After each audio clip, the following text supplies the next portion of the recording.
lang tayong hugasin ka.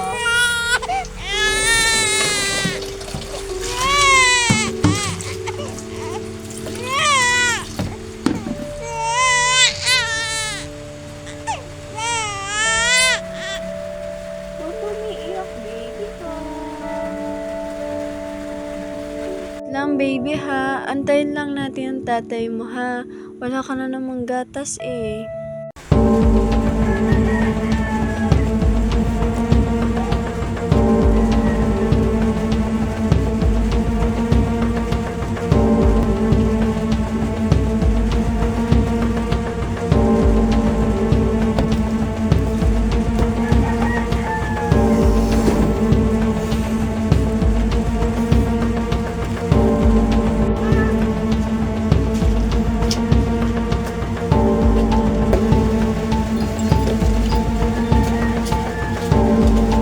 So, ayan na. Tingnan ka lang. Kung mga ilam. Ano na? Okay na. Oh, ito na naman ka dito. Hindi ka ba nagsaing? Oh, ito, ano ka dito? Kapal mo naman maghanap ng kanin. Wala kang iniwan ng pambili ng gatas para sa anak mo.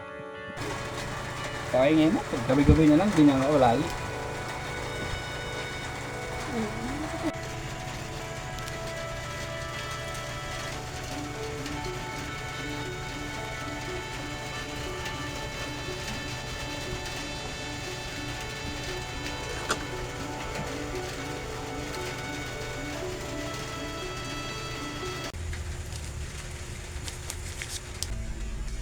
Sorry Han, umalis na kami ng anak mo. Dahil palagi ka na lang umiinom. Di mo man lang kami inintindi, wala ka na rin binibigay pang gastos.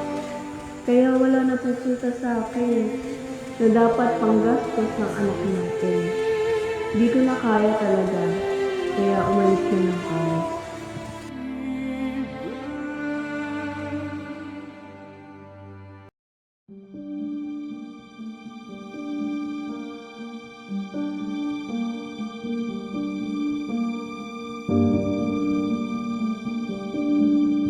Ang sa akin lang, sana ayusin mo yung ugali mo.